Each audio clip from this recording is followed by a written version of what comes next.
Ted Kaczynski. For nearly 2 decades, his name haunted America. A brilliant mathematician turned domestic terrorist, better known to the world as the Unabomber. From 1978 to 1995, Kaczynski waged a campaign of terror, sending homemade bombs through the mail to universities, airlines, and corporations.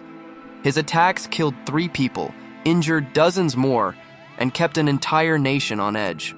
But behind the notorious name was not just a bomber, but a man once considered a genius who turned his back on society and chose destruction instead of discovery.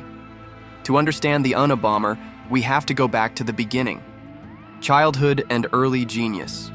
Theodore John Kaczynski was born on May 22, 1942, in Chicago, Illinois. From the start, Ted stood out. He was quiet, introverted, and extraordinarily intelligent.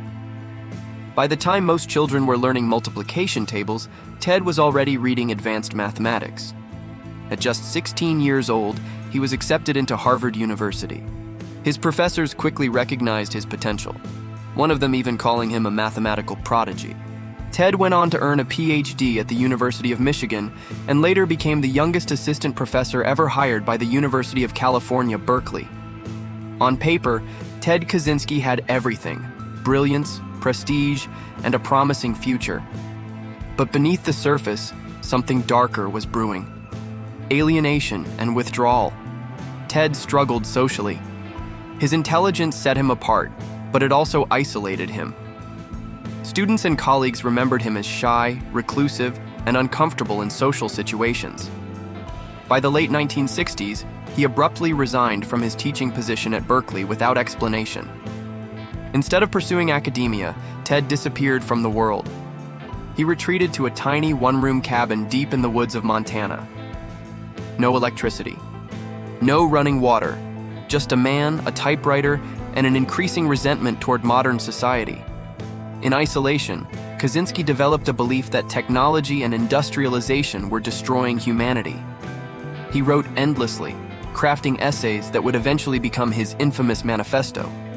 But words alone weren't enough for him. He decided to act. The bombing campaign.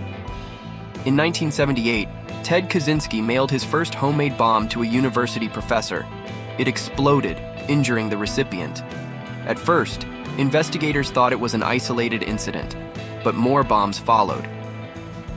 Over the next 17 years, Kaczynski targeted universities, airline executives, and businesses he believed were fueling technological progress. His bombs were handcrafted with extreme precision, made mostly from scrap materials to avoid detection. Some were so sophisticated, FBI investigators described them as works of engineering genius. In total, his attacks killed 3 people and injured 23 others, often maiming them for life. One victim lost 4 fingers, another was nearly blinded. A computer store owner was killed when he opened a package on his doorstep. Every time a new bomb exploded, fear rippled through the country. Airlines temporarily grounded flights. University staff checked every package twice. The name Unabomber, short for University and Airline Bomber, became synonymous with terror. The manifesto. By the mid-1990s, the FBI had launched its largest manhunt in history to catch the Unabomber. But Kaczynski remained invisible, living quietly in his remote cabin. What brought him into the spotlight wasn't a bomb, but words. In 1995, Kaczynski sent a 35,000-word essay to major newspapers, demanding they publish it. He titled it, "Industrial Society and Its Future."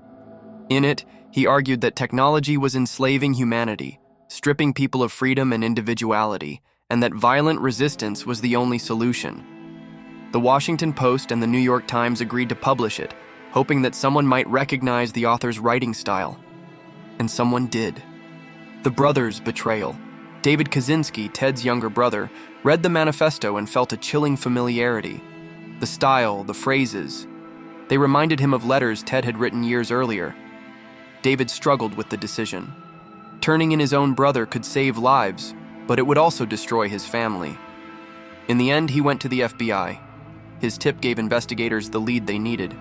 On April 3, 1996, agents surrounded Ted Kaczynski's cabin in Montana. Inside, they found journals, bomb components, and a live, ready-to-send device. The manhunt was finally over. Trial and sentencing. The trial of Ted Kaczynski captured the nation. Prosecutors portrayed him as a cold-blooded terrorist. His defense argued he was mentally ill, pointing to signs of paranoid schizophrenia. Kaczynski, however, insisted he was sane and refused any plea based on insanity. In 1998, to avoid the death penalty, he accepted a plea deal and was sentenced to life in prison without parole.